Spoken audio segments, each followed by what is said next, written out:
Hi, good evening. I'm Lonnie Stonich, the Executive Director of FAN, and I'm honored to welcome you to tonight's conversation between Professor Todd Kashdan and Professor Jane McGonigal.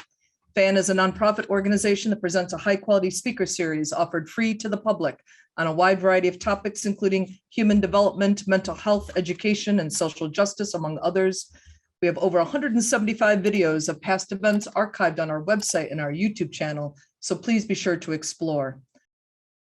And now for some introductions. We are very pleased to welcome back Jane McGonigal, who was here just in April for an event in support of her latest book, Imaginable.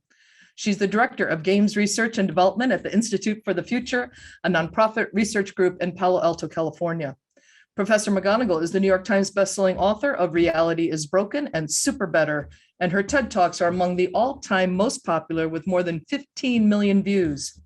Her innovative games and ideas have been recognized by the World Economic Forum, Harvard Business Review, Fast Company, MIT Technology Review, Business Week, O Magazine, and the New York Times, among many others. Awarded the 2013 Distinguished Early Career Researcher Award by the American Psychological Association, Todd Kashdan is among the world's top experts on the psychology of well-being, psychological strengths, mental agility, and social relationships. His research has been featured in hundreds of media outlets, including multiple articles in the Harvard Business Review, the New York Times, and Forbes. As a professor of psychology at George Mason University and a leading educator to the public, Professor Kashdan translates state-of-the-art science for practical application to improve our everyday lives. He is the author of 5 books, I think 5, correct me if I'm wrong when I stop talking, including Curious and The Upside of Your Dark Side. And now let's welcome Todd Kashdan and Jane McGonigal. Hi, Todd. How are you? Hey, so good to be with you. Thanks, Lonnie, Anne-Marie. And thank you, Fan. I am really excited for tonight. Every time I talk to you or I read your books or I hear you speaking, I feel excited, energized, a little bit braver, maybe like thinking, I'm going to do something I would not have thought myself capable of before. You are always a spark of inspiration. So I want to say everyone who's gathered here tonight, you're in for a treat. And we are here to talk about your incredible, timely, important new book, which is now much beloved and many pages folded over, The Art of Insubordination. And I wanted to start tonight by asking you to share your origin story with this book. How did you come to wake up one day and realize this is the book that needs to be written and I am the person to write it? Well, thanks for doing this with me. You are like a wellspring of vitality and energy. So just seeing you raises my energy meter just a tiny bit. There's a short story and a long story for the origin of the book. I mean, the longer story, which I'll give a short version, is being raised by a single mom who was single when I was at the age of 2, my twin brother and I had to learn growing up what it was like to be a man, what it was like to be a minority in the community that I lived in without any male role models whatsoever. We lived in low income housing. Financially, we were okay. And we just learned how to attract friends, how to tell stories, how to do good at school, why sports are important for boys, why they're so important for boys compared to women. And it was by the worst means possible, which by trial and error. And being a little kid when you're 7, 8 years of age and you're figuring out this leads me to be rejected, this leads me to be kind of successful, this makes a teacher like me, that kind of joke didn't work so well. It's a very tiresome approach. And in some ways, in my head was, there must be a simpler way, sort of like waiting for a manual about how to be an effective human in the world. And I think a lot of people who have parents that are neglectful or abusive or really not present might experience this kind of psychology. And as I get older, when it's psychology, I just realized there's this huge body of science that nobody wrote a trade book for the public about. And it's this 60 years of work on what's called minority influence. And it's basically, if you lack power or status, can you still be persuasive? And it's sort of the unspoken part of the most popular psychology studies ever. So you think of the Stanford Prison Experiment, the Milgram shock experiments, and then Solomon Asch in terms of would you let your eyes deceive you and not be able to tell which lines are actually similar to each other on a picture? Every one of those studies talks about the people that kind of conform with the system, and nobody talks about the large percentage of people that don't fit that narrative, that they decided like, no, we're not going to abuse the prisoners, the Stanford Prison Experiment. We're not going to shock someone in this psychology study by Stanley Milgram. And even though there's a group of people that are saying this small line is the same length as this long line, no, I have eyes, I have 20/40 vision, and those lines are not the same. So no. So I wanted to write a book that captured this nonconformity. Well, I wanted to suggest to people watching who have the book to check out your acknowledgement section, because you actually write a lot about that in the acknowledgements, which I always read first when I pick up a new book. I feel like it gives me an insight into the author. It's like a little Easter egg hidden in the back of the book to hear more about that. It's funny, when I was talking to my daughters, who are 7 years old, about this event tonight, I told them a friend of mine wrote a book, we're going to be talking about it. And my one daughter asked, what's the book called? And I said, The Art of Insubordination. And my other 7-year-old daughter said, what's insubordination? And it was amazing, because before I read your book, I would have said something pretty negative, like insubordination. It sounds like you're making trouble, you're disrespectful, you're creating problems for other people. But I had to say, well, there's actually insubordination can be good, depending on how you go about it and why you go about it. And I thought maybe you could give us a little insight into what you mean by insubordination and why you want people to get better at it. Yeah, first off, I love that you're having conversations with your 7-year-olds about the nature of insubordination.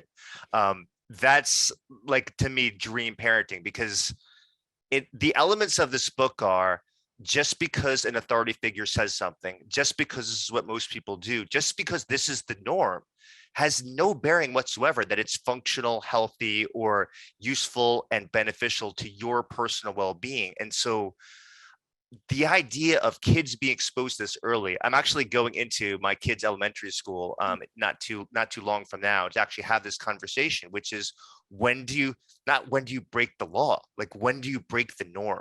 And explain kind of what norms are.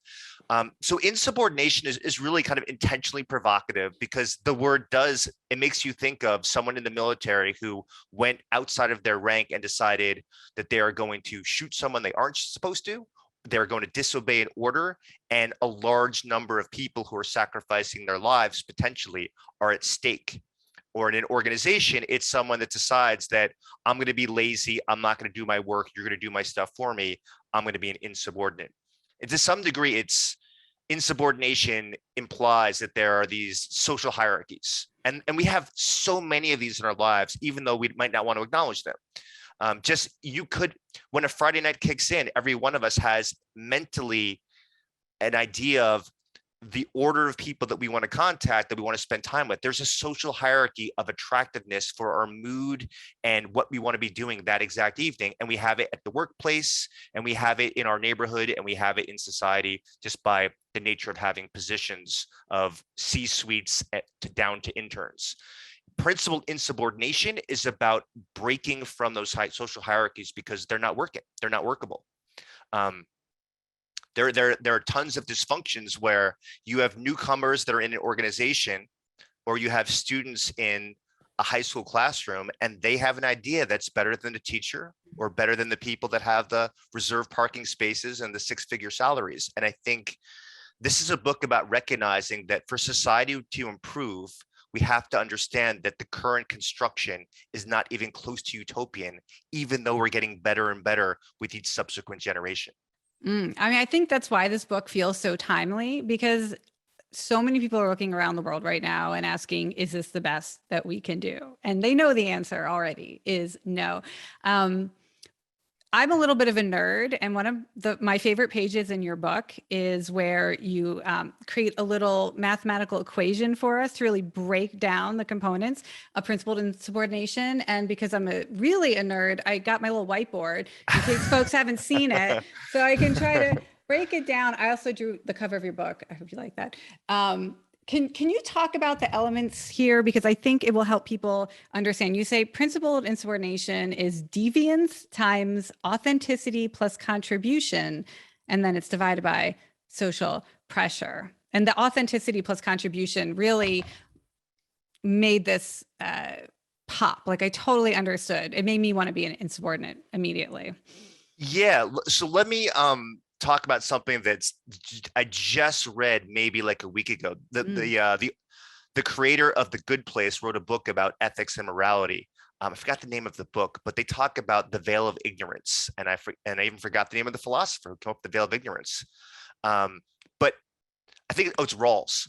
And so Rawls is saying is that you should construct a society where it is randomly assigned where you're going to be in position in terms of where you're born, what power and status you have, and whether your parents are well off to do or you live in horrible squalor. And it's a really cool philosophical framework to think about this formula for principled insubordination, where to get to the principled part, it has to have some elements of what Rawls is talking about, where your behavior is such that you don't disagree with social norms because it's just good for you. You disagree because you realize that there's a bug in the system.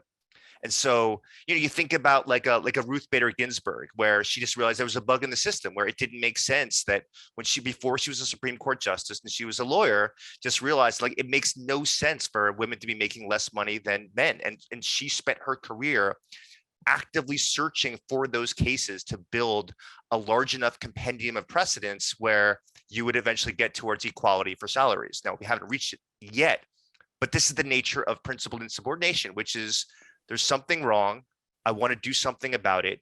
And I realize it will not be perfection once I'm finished. And so if you break down that formula with Ruth Bader Ginsburg, you start off with the deviance, where she's stepping outside of the role of what a woman is supposed to be mid 20th century in terms of, I'm going to challenge the man, I'm going to challenge the system, and I'm not going to just fight for moving up my law firm. I'm going to fight for the cases, because that's why I didn't become a lawyer to get a bigger and bigger title and money. I came because I'm fighting for women. So deviance is right there in the equation. The authenticity part is she's got papers that are in the archives of when she was in grad school and law school, that she was writing about the nature of where women's rights are basically subpar and insufficient, despite 2 generations of feminist movements that happened there. So this is her. This is not her trying to do performance on whatever is social media in 1970. This is Ruth Bader Ginsburg. So that's the authenticity part. The contribution part in that numerator of the equation is this wasn't for her. She was doing fine. Like she was, she went to Cornell Law School. She had a rich husband.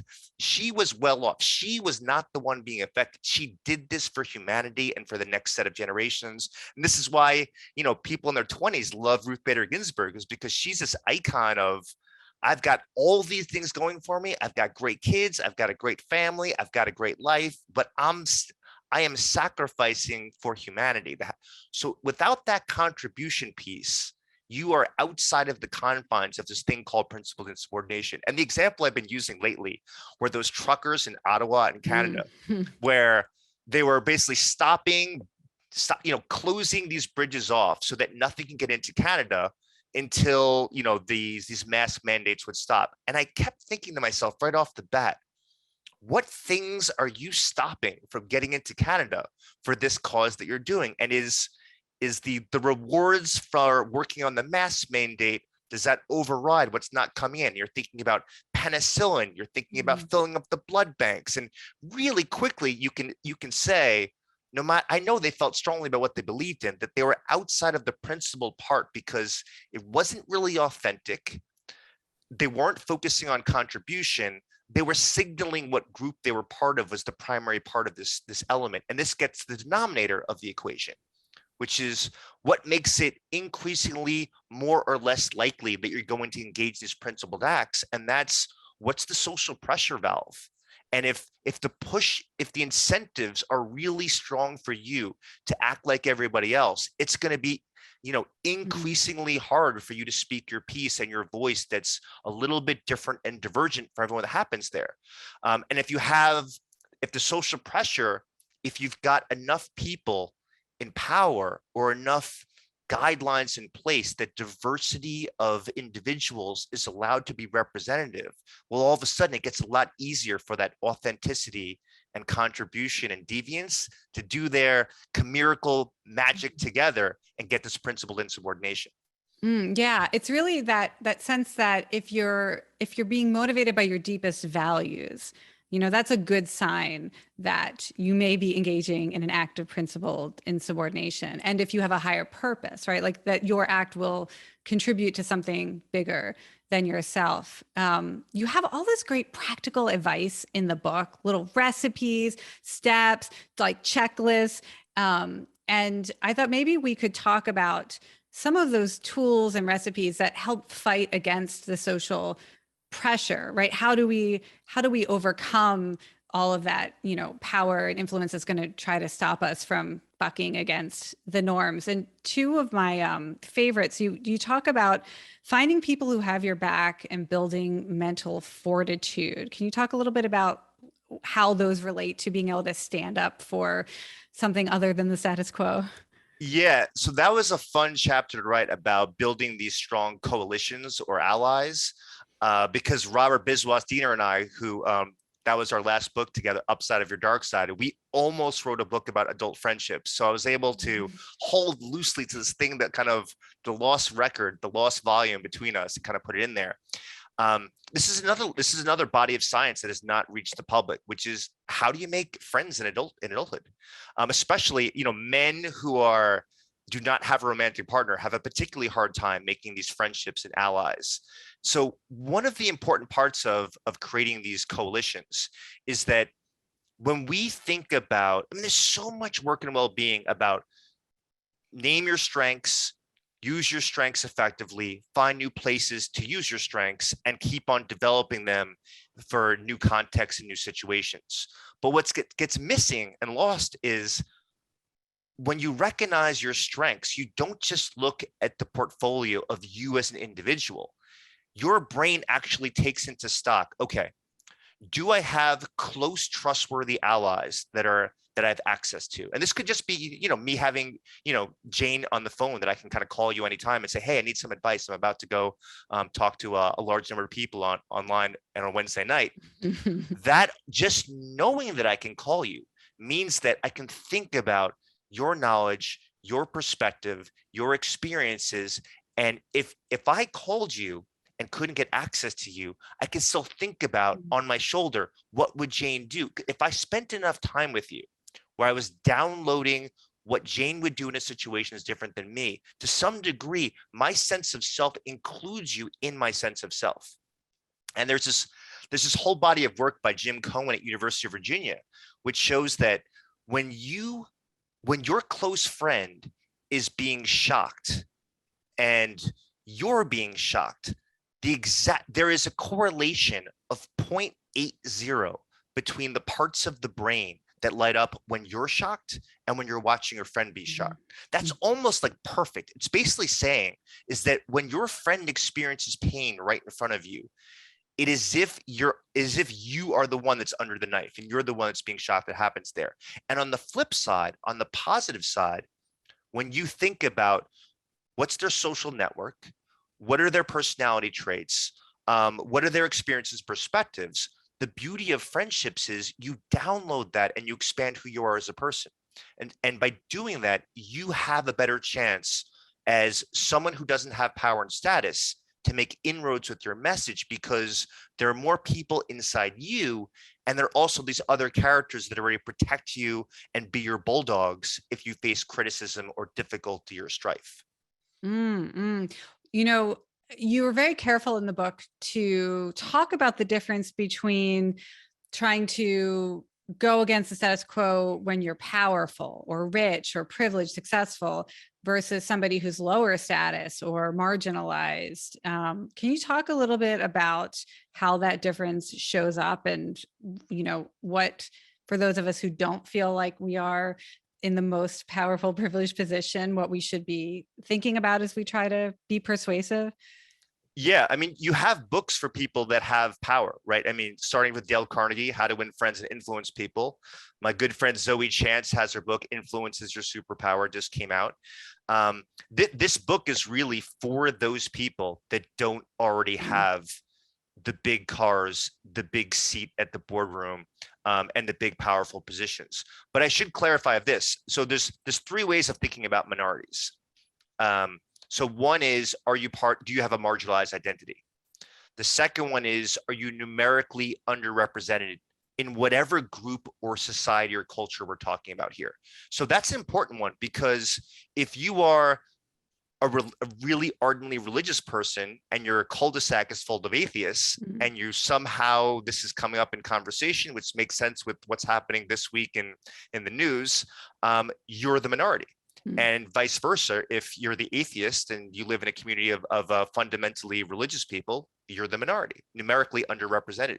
You don't have the power and status. The third one is you lack power because you don't have decision-making authority.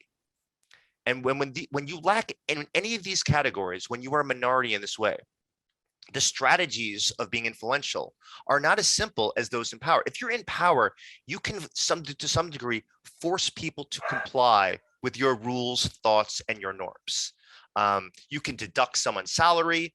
You can punish somebody. This is what the movie Mean Girls in the 80s was trying to hit, which is that if you are the popular kids in a high school, you have a tremendous amount of power, even if you feel like an imposter. Everyone's self-conscious in high school. But if you're at the top of the social hierarchy, objectively, like, people listen to you, people want to be your friend, and it's very visible and apparent. You have the power to reward people, grant them access to your party and your lunch table, and you have the power to punish people in terms of to ostracize them. And we know that that alone is enough to influence a great number of people. When you're in the minority, the pathway starts with, can you showcase that you understand what the in-group is, the group that you ascribe or desire to be part of, that you understand them, you're like them, and you should be with them. And this could go if you're a Yankee fan. If there's a way you could wear a Yankee hat, but if someone asks you a question about Dan Mattingly, and if someone asks you about the last time they went to the World Series and you can't answer it, you've already proven you're not part of the in-group. And if you say that I don't have a PhD, but I'm an expert in psychology, and someone asks you about Marty Seligman, and they ask you about George Valiant's work of 75-year studies showing that the greatest contributor to happiness over a lifetime is love and having loving, meaningful relationships.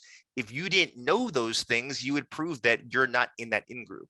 And so when you are a minority, in order to start the pathway of being influential, you have to show that you understand kind of what the group is.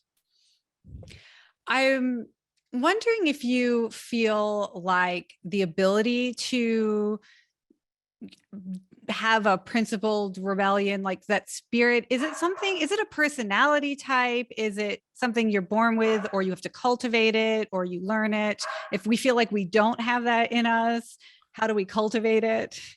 Yeah, all of the above, but let's play with the most fun part of that, which is there's an interesting paradox where the more nervous and cowardice you feel inside you, and it's visible to other people when you speak your piece and you give voice to yourself. Now that voice could just be a blog post. So the voice could be in person, you saying that, listen, I don't like the way that we're going with this pharmaceutical company. When your hands are shaking and when you're visibly anxious, you don't lose support. You actually gain support, because that's the evidence that you are willing to put your psychological well-being on the line because you care about this cause so much. And if you can, and so the advice that I would add to that, so it is not dependent on being a risk taker. It's not dependent on being high in dispositional courage. It's not dependent on being high and open to experiences. But so if you feel high in neuroticism, you experience anxiety, you experience guilt often, you just feel, you're a big feeler, you're high in sensory processing, sensitivity, you're sensitive to colors and noises and crowds, that doesn't make you weak in this situation. It's actually potentially a strength. the way to really leverage that strength is to clarify exactly what you're feeling, like that you clarify the vulnerability. When you say with the caveat, listen, you know me, I rarely say anything in these meetings, but this is so important to me. And I'm so worried about what we're doing. You can see my hand shaking. I felt compelled to say something. Dramatic pause before you say anything. So, and just, you could just imagine, would you, I mean, Jade, you're all about mental simulations of the future. If you imagine that scenario, would you be with the person who gave that opening? Or would you say to yourself, fold your hands and be like, God, they're so fragile and they're so weak. And I can't believe that they would say something and they haven't even managed any composure before they say something. It's really important for us to deconstruct when people get the attention of other people and they're really heard, and when people lose attention because they haven't gained the audience and won them over just to win a hearing. And I'm probably babbling too much here, but a couple weeks ago, it was Take Your Daughter to Work week at George Mason University. So I brought my 9-year-old into my class, and I had her prepare a couple of like really provocative questions to ask the class. I think one of the questions was, she set up, she's 9 years old. She set up a thought experiment, which was, imagine, it was a class on creativity. Imagine if we had lived in a different world where every 7 years there's no gravitational pull. And so everything is just going to kind of float in the air. How would you reconstruct society? And she said, like, get into your small groups and kind of think of like, what would you do with weddings, sporting events, restaurants, right? And so, oh my God, first of all, she should definitely be a futurist, because that asking that about, the next pandemic or, a threat to democracy. I mean, she sounds like she would be an amazing, I love it. Okay, but keep going. So no, please. Oh my God, please, like, let her get into college by being an intern at the Future Institute, please. Let's bookmark definitely. that. First of all, I also I feel like we would have a holiday every 7 years, right? It would be like, you would wait and you would have these amazing, just extraordinary peak experiences, right? Without gravity, although there'd be danger. Nobody should be driving cars the moment the gravity turns off. But it's funny because there was like a bifurcated response. Some people were saying, oh, I would definitely have my wedding and graduation during the 7th year. And other people was, that's my panic room year, because I could imagine, I'm introverted and I could imagine that everybody would want that. And I can't deal with that level of stimulation. So they were already using their personality disposition to constrain what was going to happen in this very unusual, interesting experience, right? It's, at the minimum, it's interesting. But this isn't the point really of the story. It's what I prepared with my daughter before this class was, what I want you to do after you ask this question is, you're going to sit back and see, when people speak, who drops their smartphones to listen to what they have to say, who gets laughter, who gets people to elaborate their thoughts, who gets people to kind of, who opens it up where people can disagree with them and not be defensive. And so we deconstructed everyone for hours after this class, every person, of like, well, this person was able to, like, when they said something funny, nobody laughed. Here's why I think why. And this person, they were so serious, you would think that people would be bored and tuned out, but because they had so much emotion to what they were saying, that it was dead silence, and you could hear them more than anybody. And then we would kind of play with like how she speaks, and then what style resonates with what you'd want to experiment with. And I think there's a lot there about really understanding that our greatest room for experimentation is to observe other people and watch, kind of iterate with where are the hits and misses that are happening, and then use that use that for ourselves to figure out how can we fine tune our messaging so that even though we don't have power and status, we are going to gain the hearing, and people will at least elaborate on what we're saying. Reject or accept, we get the hearing. Right. I mean, there's a lot of strategy in what you recommend. That there's the passion aspect of it, but there's also this very careful sort of rational side to figuring out, how do you overcome people's cognitive biases, or how do you fight against, our like just totally ridiculous love of normal things. Since we're talking about your 9-year-old daughter, you do have a whole chapter on the book about raising kids who are brave and, able to authentically fight a system when they need to. Do you want to kind of drop a couple ideas or tips for folks watching who might be wanting to help their own kids or kids they know? Yeah, no, absolutely. I mean, some of the lessons map onto, Maria Montessori and her technique for kind of creating schools that are self-directed for children. Is we have, as the adult figures, doesn't matter whether they're your kids. I mean, we're all should be focusing on generativity for subsequent generations. Is we have to expect high levels of intelligence before people speak, and not use age as a barometer of their creativity, their intelligence, their perseverance, or their curiosity. And that goes also at the upper end as well. When we think about older adults, I mean, this ageism is one of these things that are still very socially acceptable, a norm that I would like to obliterate.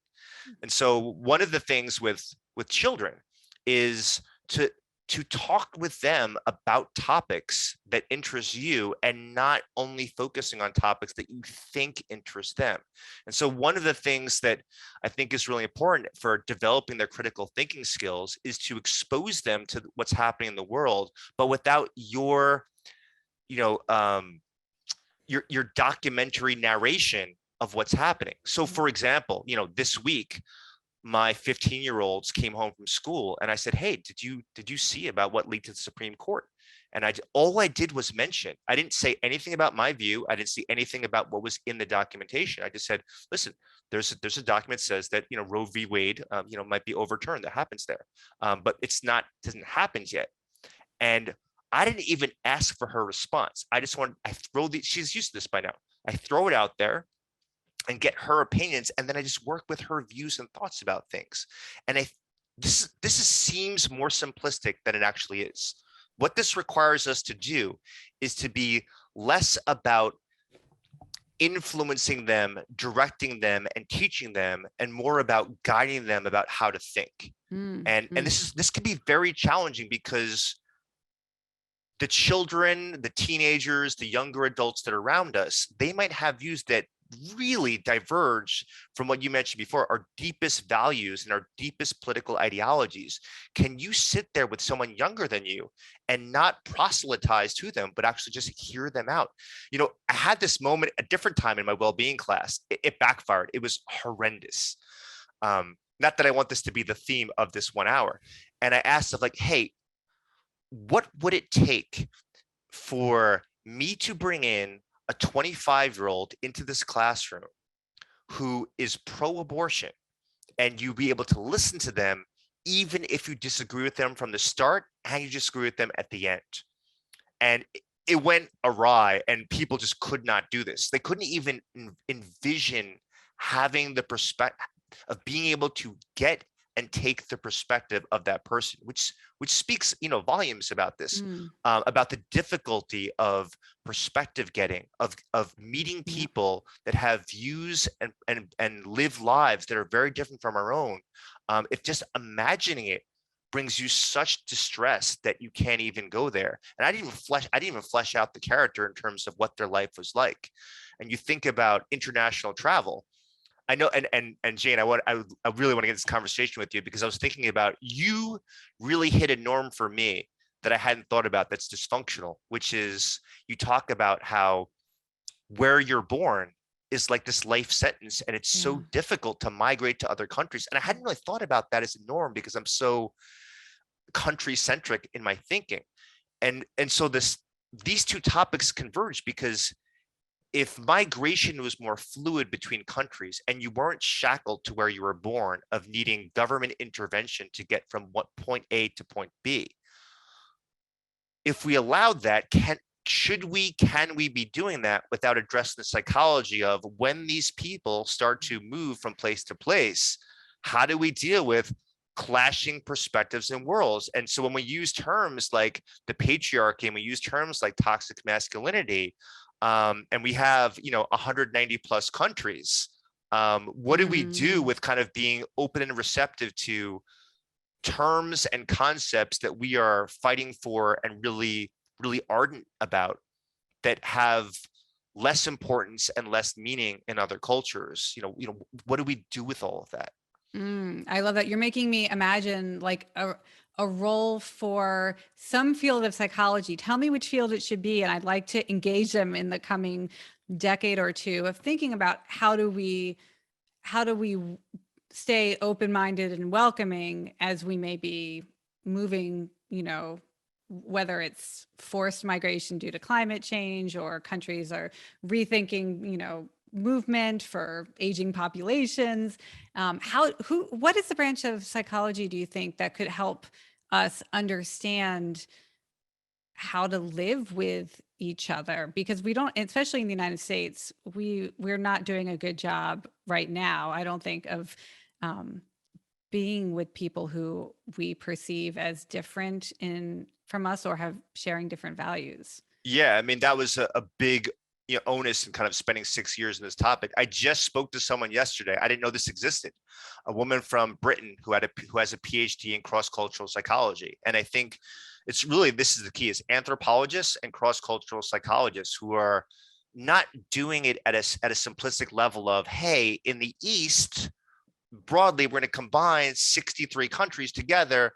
They tend to have a collective self where your sense of identity is not just what personality traits you have, but the social roles you have in the community. And if your parents do something embarrassing, you would actually feel that as if it's embarrassing to you, right? There's this condition in Taiwan, Tian Kyo Foso, which has like a 0% prevalence in the United States. So in Taiwan, it's like a 4% prevalence rate, which is basically, I believe I'm going to be negatively evaluated, not because of my character, because of the character of my close friends and family members and their behaviors.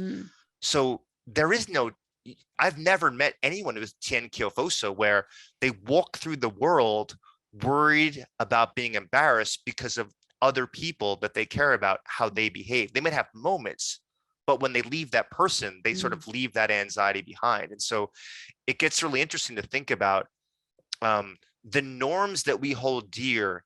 You can put into perspective what works and what doesn't work by seeing functional norms in another culture. Okay, there's so much I want to ask you. Let's zoom in, since we're talking about the whole world living together. You have some very practical advice for like an organization, a team, a group trying to solve a problem or come up with a new idea. And how do you manage dissent or disagreement effectively so that the people, speaking up for different views, how do you prevent it from just feeling like it's a fight, people don't feel understood? Yeah, I mean, the most successful interventions in improving the intelligence and wisdom of groups is messing with the norms of the groups. And the typical norms in a group are, we want to be positive, we want to be harmonious, we want to be cohesive, we want to all get along and be very civil towards each other. And that civility is often interpreted as a bunch of interpersonal virtues of kindness and generosity and forgiveness. And I don't think that goes far enough. I don't think, this is kind of research by Jay Van Bevel, Sakar at Harvard University, and others have shown that when you get people to have norms set in advance before group decision making, where here's what we care about: be nice to each other, but we want independent thinking. We want people to be autonomous in their thinking, which means think for yourself. And we're going to make sure that happens, that each vote, each thought about this issue will be independent. And we care about curiosity, which means there really are no dangerous questions to ask as long as you actually care about the answer. So you can't ask the question of, so I'm assuming that you think that people that are transgender shouldn't be in the NCAA sports or should have their own, there should be men, women, and maybe people that are transgender. I'm assuming that's what you're thinking. I mean, that's kind of like these leading questions is not curiosity. The question is, to what degree do we have to modify the current system we have about separating sports into just men and women, being that for all of human history, these two categories have never been two firm categories. So it's really open. And you could see what the inflection is. I don't have the answer. Let's kind of brainstorm, like, what do we do? How many categories should there be? Should we be focusing on levels of hormones? Should we be focusing on open categories and exploring those things? What are the costs and benefits? So when you set the norms of critical thinking, autonomy, there are no dangerous questions as long as they're asked from a place of curiosity.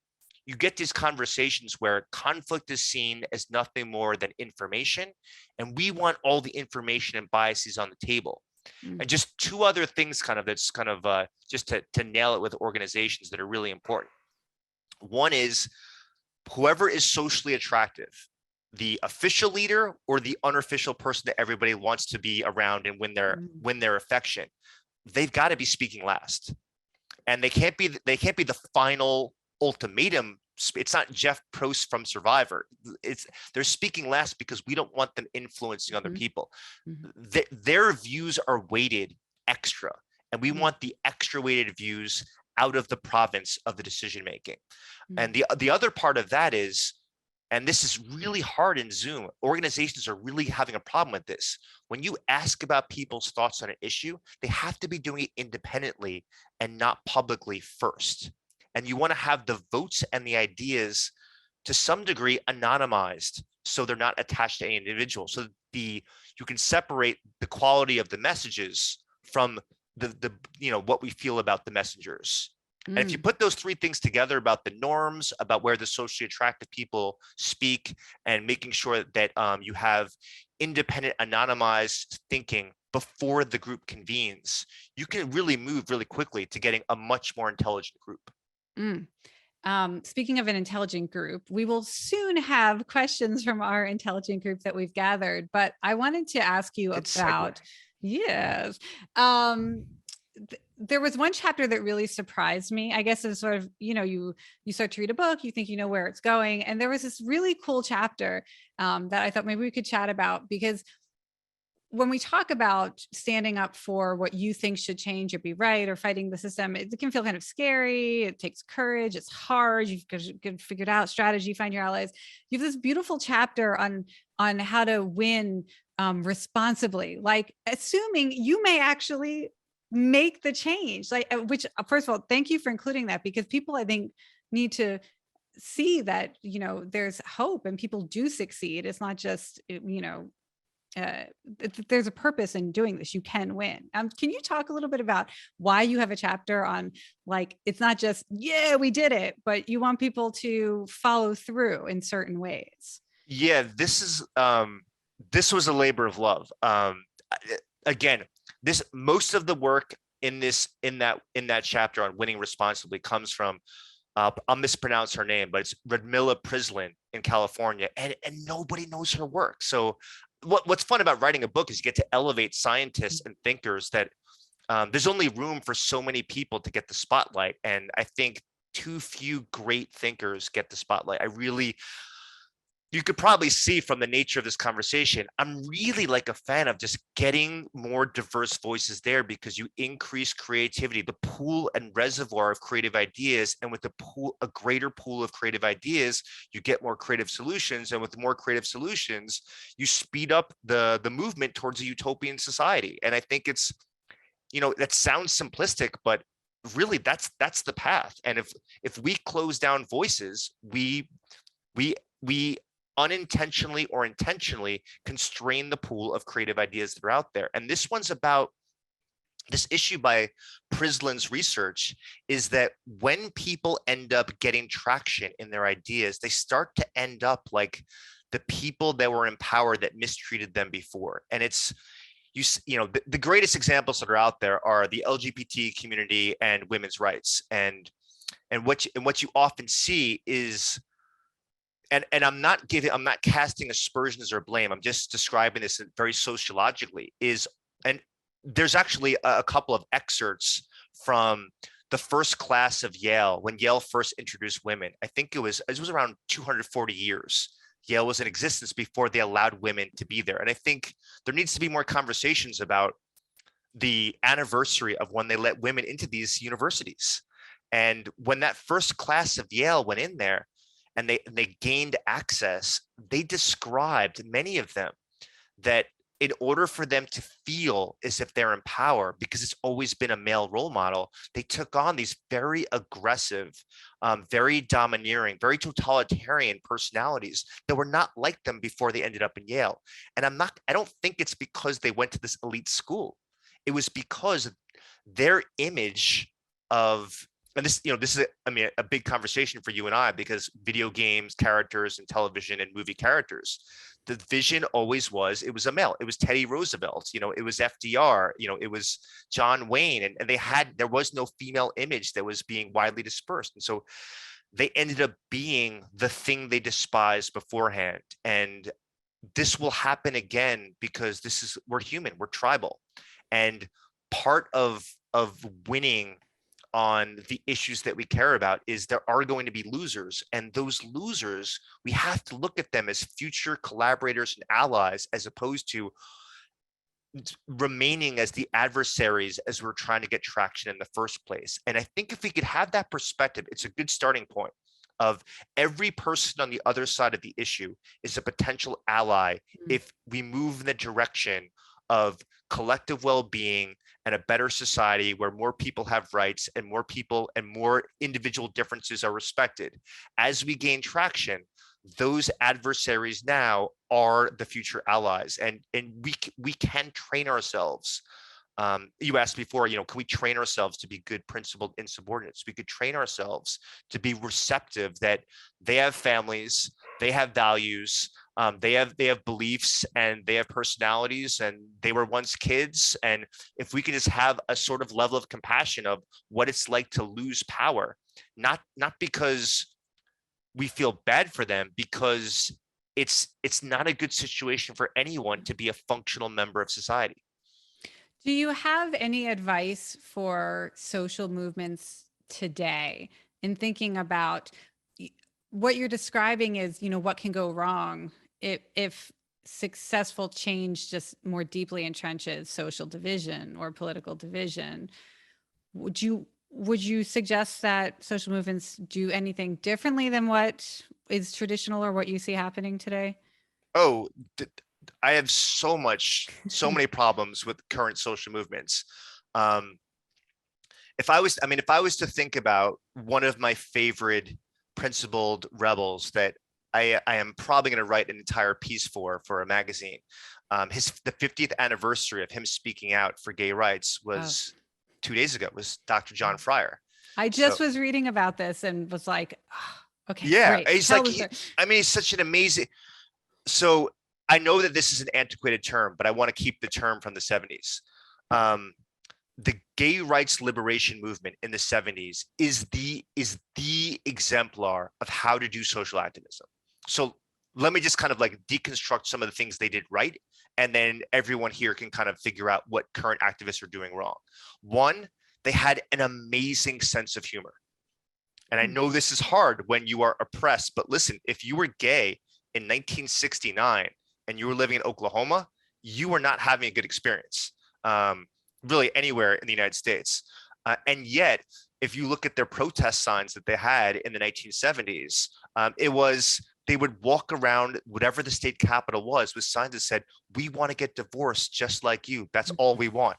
And they were very playful about this. And they were playful in terms of, we're not going to fill up your preschools and your grade schools because we can't have kids. And they would have, so these gay men would have these signs that they would kind of go around with at the time, because, and it was self-deprecating. And you could even see the video footage from the 1970s and see the warmth and smiles. They're not, full dead on laughter, but you could see that like they're warming the hearts of the people that disagree with them or standing around these protesters.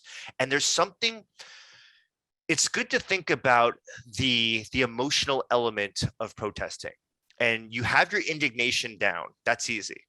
But to recognize that there's other emotions in the palette, and being able to exhibit warmth despite protesting oppressors is something worth considering that the gay rights liberation movement did. The other part with Dr. John Fryer was, what the main activists were looking for was was one single inroads in society as gay men and women. And that was, we want to remove homosexuality as being a psychiatric disorder, because that alone allows people to constantly have this automatic criticism that, of course, you're a problematic element in society. It says in the Diagnostic and Statistical Manual, you are an anathema. You are a disease. It says it right here. The number one first listed sexual disorder in the 1950s and 60s was homosexuality, ahead of necrophilia, ahead of pedophilia. It was the number one first listed thing. That was purposeful, because at the time, that was the most prevalent sexual condition, and it was the one that politicians were concerned with. So they were very strategic. Lesson for social activists. They weren't fighting for everything. Slow game. They spent years getting this. They contacted the most distinguished, prestigious psychiatrists to try to get inroads. And if we can get their vote, other people respect them so much, we'll get them. And then they went one step further and they said, you know what we have to do? We have to find a gay psychiatrist who will speak in public and say, I am one of you. I'm one of you. Again, going back to the in-group member test, I am a psychiatrist. You know me. And now I'm going to publicly out myself, self-sacrifice for the cause. And John Fryer was so scared to do this in 1972 at the American Psychiatric Association meeting in San Francisco that he wore a mask. He basically looked like Mike Myers from Halloween. It was a terrifying mask. And he had a voice synthesizer, so you didn't know who he was. And he didn't do any reveals, and none of the activists revealed who he was. Very different. Again, lesson for today's social activists. They're not looking for publicity on social media. They're not looking for media attention. They are fighting for the cause, and they are focused, very concentrated there. When John Fryer opened up his remarks at this 1972 American Psychiatric Association meeting, this is what he said, which is, again, a lesson for activists. I'm a psychiatrist, and I'm gay. And he said it slowly to let it sink in. Now, in 1972, that was a really big deal.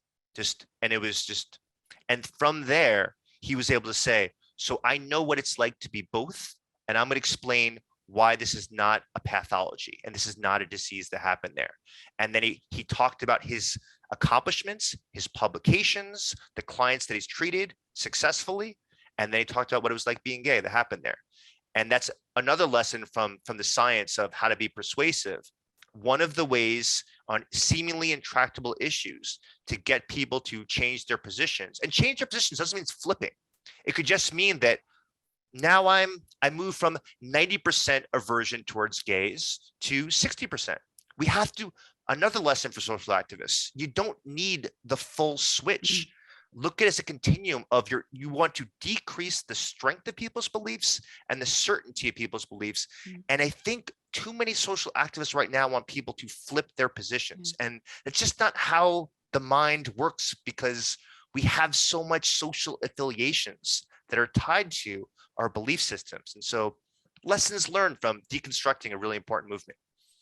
I'm really glad you shared that. There's a link in the chat that was added for folks who want to learn more. So that's very good. Well, let me ask you, I think maybe one more question. What do you hope people do after they read this book? Because my sense is this book is not just like a book that you read and you have a feeling and then you go on with your life. I mean, this is really a call to action. What do you hope people do when they've had a chance to really absorb this advice and ideas? Yeah, this is where, you and I, our lives and our missions converge. I want people to dissect their everyday life and the parts of society that they're part of and look for the dysfunctions and realize that there is no psychological or social thing that has to be created for you to have the courage to speak up and the intelligence to know when and how. I mean, this book provides kind of, it's basically, it's meant to be like a recipe book of, everything we've been talking about today. There's strategies you could deploy, but you have to have the willingness. So, you think about your work on creativity, and what often gets lost in models of creativity is before you get into what increases the odds of creative thoughts and solutions, the first step is, do you have a desire to to come up with ideas that are outside of the mainstream. And there's a great definition, which I don't know who gets credit, but it's not me, which is creativity is the pathological unwillingness to accept the status quo and a continued desire to make inroads into understanding the world and yourself regardless. And in some ways, being a principled rebel, the first step is, are you willing to be courageous enough, knowing that you're going to possibly experience scorn and social persecution because you care so much about a topic? And I think it's, I want people to be able to have increase their willingness to take a little bit of strife and take a few scars, because there's no better way to live your life than to have a legacy that you've tried to make a difference in other people's lives. Thank you. I think you are making a difference with this book. So thank you for bringing it to the world. And I think Lonnie has come back to ask a question. Yeah, we're going to have, it's 7:57, so we have time for just, we're going to do a little lightning round here, Todd. But I want to remind everybody, first of all, Todd is going to be joining us for after hours. We're going to give him a 5-minute break at 8 o'clock. So he'll join us at about 8:05. Buy a copy of this great book. It is so jam-packed with all kinds of information. It's very user-friendly. You don't have to be a university professor to understand what's happening on these pages. It's just an excellent, excellent book. I'll put in a plug too for your Provoke newsletter. I love the Provoke newsletter. It's just excellent. The whole package, everything is really great. So there's links in chat right now. Buy a copy of the book. Come join us in just a few minutes. I'm going to pose a question here. There's a couple questions. I'm going to go with Kathy's question, which says, because I think I can understand the friction here. I can see how your model works for those who are not in power. I think she means like in terms of meetings and how to get viewpoints in. But it's hard for me to see how those in power can be convinced to buy into your utopian model for decision making. So maybe if you could talk a little bit about that, like why would people in power give up power? Yeah, so it's a great question. So there's tension on both sides. So on one side, you have people that have these original ideas and they see flaws in the system and they face two questions. If this is such a good idea, why hasn't someone else thought of it? I guess I'll just shut up. And the other one is, God, life is hard enough as it is. Do I really want to add a bunch of people hating me online, in my workplace, like in my community, like I don't need extra stressors. That's the one side of the potential dissenter. On the authority side, or the people in power, is if we need creativity, or we are seeking the demise of our long-term functioning as an organization. I mean everything from athletic teams to sneaker companies to big tech. I mean, you have to constantly be thinking as society changes, we have to keep on evolving, or we stagnate, we're complacent, and we're gonna lose income. So authority figures want creative ideas. They just want to know that it works ahead of time.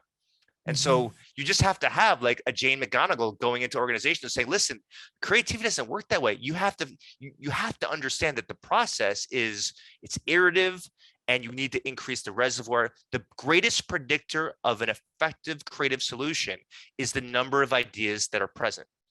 And what that means is you've got to get more ideas out there. I mean, and so I think it's about that the people in power, they want the creativity, but they don't want the ideas that don't work. And I think it's that messaging that has to, when you think about what's the outcome you want, that's the sell for the authority figures and the people that are in power.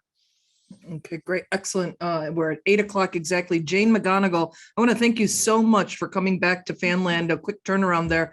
You did such an excellent interview. I've seen not my first rodeo, if you know what I mean, and I've seen a lot of people interview a lot of people. You just did such a great job. I wish I could have seen your whiteboard there for another minute too. I wanted to grab a screenshot of that. Great job. Really. Thank you so much. We appreciate your service to Fan and its community. Todd, love you.